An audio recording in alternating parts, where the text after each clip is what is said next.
Before we begin this amazing story, I want to hear from you.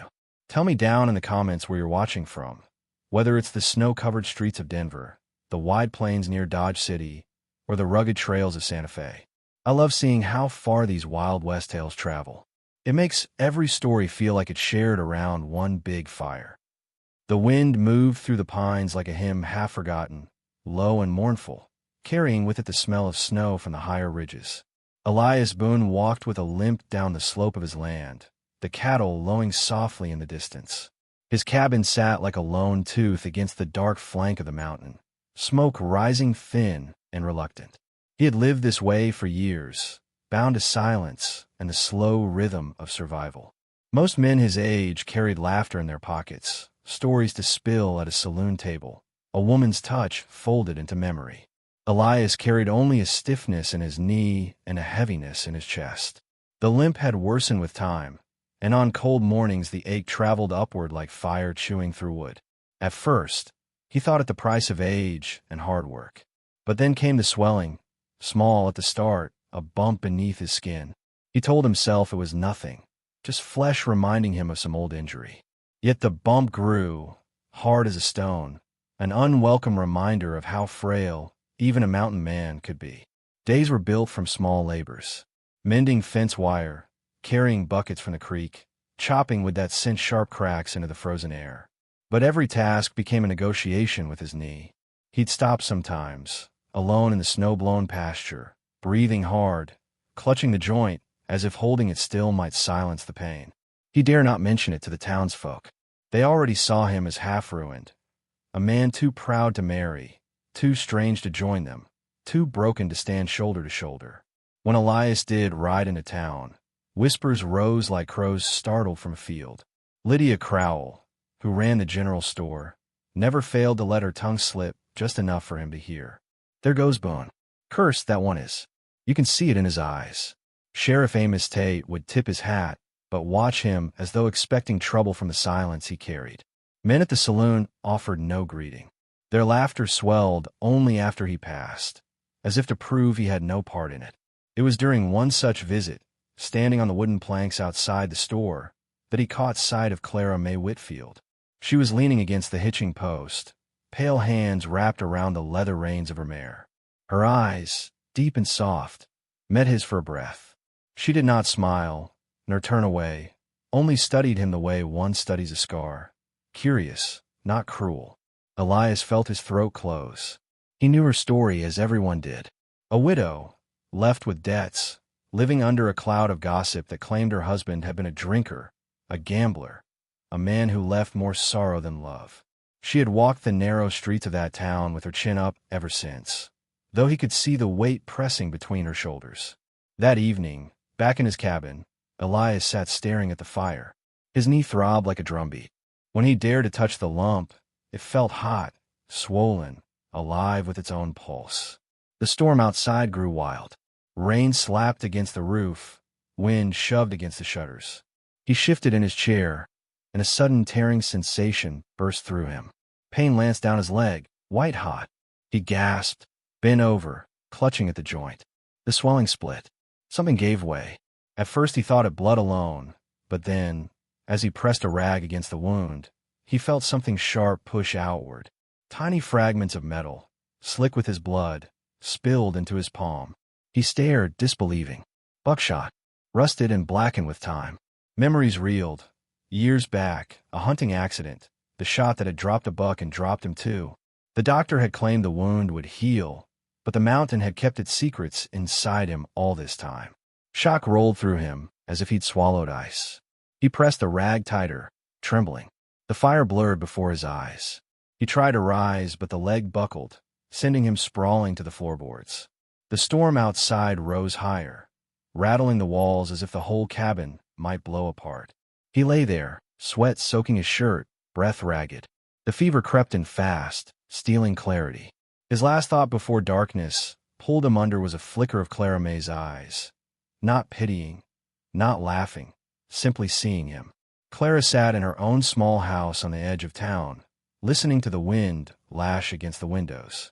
Her life had been one of quiet endurance. The town never forgot to remind her of what she had lost and how.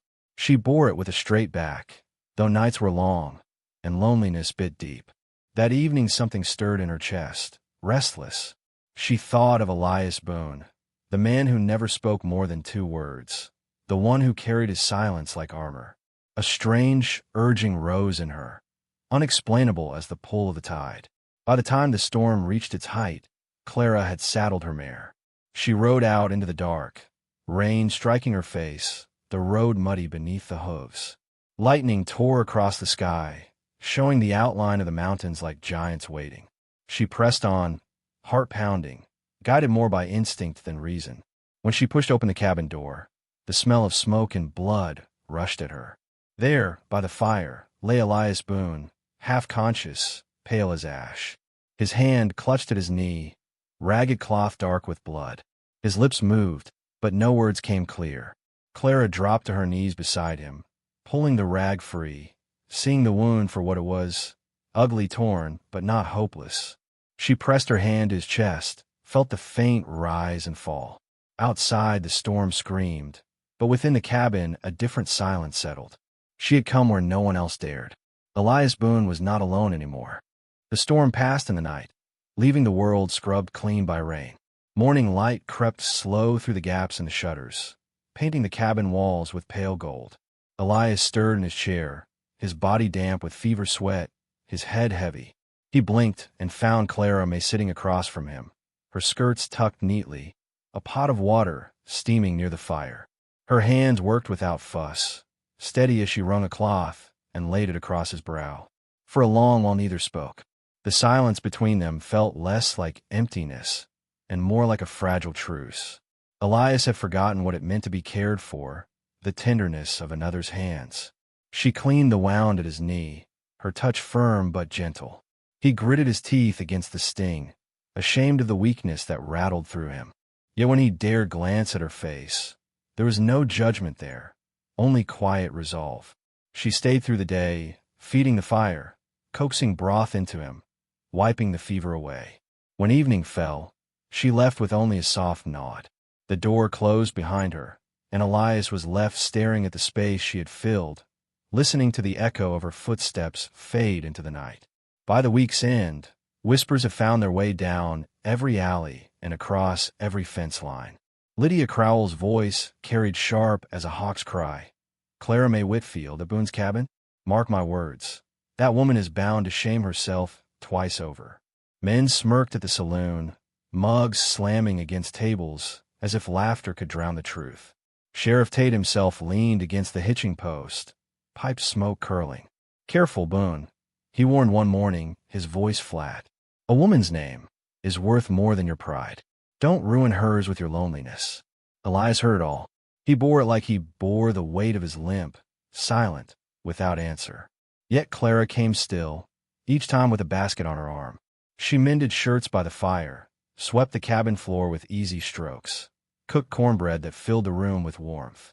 When she handed him a cup of coffee, their fingers brushed, and the touch lingered longer than either expected. No words were spoken, but something stirred quietly in the air between them. On the 5th night, Elias stood with her at the doorway. The snow had begun to fall, soft flakes settling on her shawl. He cleared his throat, voice rough from disuse. Town talk. She looked up at him, her face calm. They always do. Then she stepped out into the white hush, leaving him with more silence than before, but also something new, an ache not born of pain, but of wanting. The days that followed carried both healing and burden. His leg grew stronger under her care, though the limp would never vanish. Together they walked the fence line one afternoon, her hand steadying him when the ground turned slick. A laugh, rare and unexpected, escaped him when her boot slipped and she caught his arm. It startled them both. The sound seemed to hang in the crisp air like a fragile bird set free. But gossip sharpened its teeth. At the saloon one night, a ranch hand spat into the sawdust and sneered. Boone's just a cripple clinging to pity. Ain't no woman truly choose him. Laughter rolled heavy across the room, cruel and cutting. Elias's jaw tightened. The words echoed long after he left, following him into the cold. Shame burned hotter than fever. That night, he told Clara not to come again. He could not bear her name dragged further through the mud on his account. His voice was hard, though his eyes betrayed the fracture inside him.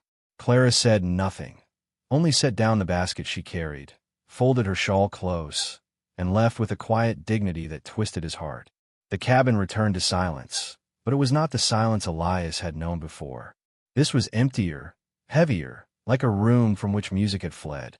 He sat alone by the fire, staring at the wound on his knee, feeling the old fragments gone, yet knowing the deeper injury still lingered.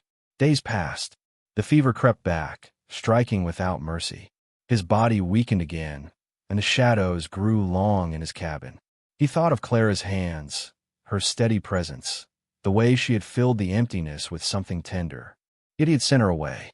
Alone, he sank beneath the fever's tide, the firelight blurring, breath faltering. Then came the sound of hoofbeats against the frozen earth. The door flung wide, letting in the sharp bite of night air. Clara May stood framed in the doorway, lantern in hand, her eyes fierce as flame. She crossed to him without hesitation, dropping to her knees. "Fool of a man," she murmured, not unkindly, as she laid a hand against his burning skin. She worked through the night, binding the wound, cooling his fever. Her presence was a wall against the darkness. When dawn crept over the mountains, Sheriff Tate appeared at the threshold, hat in hand, drawn by the rumors that Clara had gone back to Boone's cabin. He paused, watching her bent over Elias, her back straight, her face lit with a quiet courage that dared any man to speak against her. The lawman said nothing. He tipped his hat and walked away, leaving the town's judgment behind him like dust in the wind. Elias stirred, weak but alive, and his eyes found Clara's. No words passed. They did not need them. She had chosen to stay, not out of pity, but out of something stronger, something truer. And so the mountain man, once broken and alone, began to rise again. Not by his strength, but by the grace of a woman who refused to let shame dictate her heart. Weeks later, Elias walked the main street of town, slow but steady, Clara beside him. Heads turned, whispers swelled, but none dared laugh. The sight of them together spoke louder than gossip ever could. Their hands did not join, but the nearness of their steps told all that needed telling. In time, even the whispers quieted, and up in the mountains, where the wind sang through the pines, Elias Boone learned that sometimes a wound must break open, spilling out its hidden fragments, before the healing can truly begin. Maybe, dear listener, your scars are not carved into flesh, but buried deeper, in places no one sees. Do not fear the breaking open, for it is often in that shattering that grace finds its way in. Even the loneliest valleys hold the promise of a hand reaching through the dark.